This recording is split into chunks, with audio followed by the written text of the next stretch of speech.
नैनपुर में राष्ट्रीय पिछड़ा वर्ग मोर्चा के प्रदेश कार्यकारिणी सदस्य का आगमन हुआ, जहां उन्होंने कार्यकर्ताओं से मुलाकात की।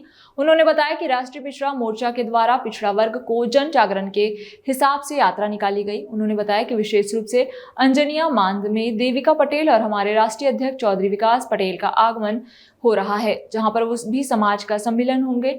इसके कारण से गाँव-गाँव में रथ यात्रा निकाली गई।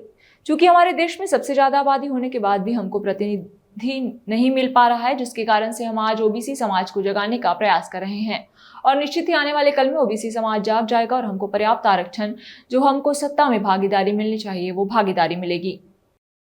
9-25 से जो है राष्ट्रीय पिछड़ा वर्ग मोर्चा के द्वारा जो है गांव-गांव पिछड़ा वर्ग को जन जागरण के हिसाब से जो है ये यात्रा निकाली गई है और विशेष रूप से 4 तारीख को अंजनिया मांद में देविका पटेल और हमारे राष्ट्रीय अध्यक्ष चौधरी विकास पटेल का आगमन हो रहा है, जहां पर ओबीसी समाज का जो है सम्मेलन होगा।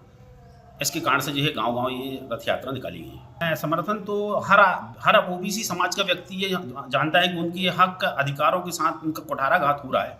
चूँकि हमारी देश में सबसे ज़्यादा आबादी होने के बाद भी जो है हमको उतना प्रतिनिधित्व नहीं मिल पा रहा है, जिसके कारण से हम आज ओबीसी समाज को जगाने का प्रयास कर रहे हैं और निश्चित ही आने वाले कल में ओबीसी समाज जागेगा और हमको पर्याप्त आरक्षण जो हमको सत्ता में भागीदारी मिलना चाहिए वो भागीदारी मिलेगी। क्या है, आज़ादी के बाद से वर्ण व्यवस्था जो बनाई गई है उसमें सबको बांट दिया गया है, तो ओबीसी को इतनी जातियों में बांट दिया गया है और उसको जो सुविधाएं सरकार की मिलना चाहिए वो ओबीसी समाज को नहीं मिल पा रही है। वजह ये है कि लगातार ओबीसी समाज पिछड़ते जा रहा है और ओबीसी समाज को ना तो नौकरियों में आरक्षण मिल रहा है, ना राजनीतिक रूप से आरक्षण मिल रहा है और ना सामाजिक रूप से उसको आरक्षण दिया जा रहा है। जबकि ओबीसी समाज की प्रदेश में 60% से ज़्यादा आबादी है।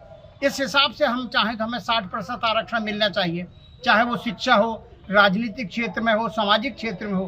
पर हकीकत ये है कि जो कांग्रेस सरकार ने 27% आरक्षण हमें दी थी उसको भी वर्तमान सरकार ने हमसे छीन ली है और हमें केवल 14% आरक्षण दे रही है। इससे हमारे समाज के जो प्रतिभावान छात्र हैं, जो पढ़ लिख के जिनका कट ऑफ जनरल से ज़्यादा जाता है, उसके बावजूद उनको 14% आरक्षण के माध्यम से होल्ड कर दिया जाता है और हमारी ओबीसी समाज की जो प्रतिभावान छात्र हैं वो शासकीय सेवा में आने से वंचित हो रहे हैं।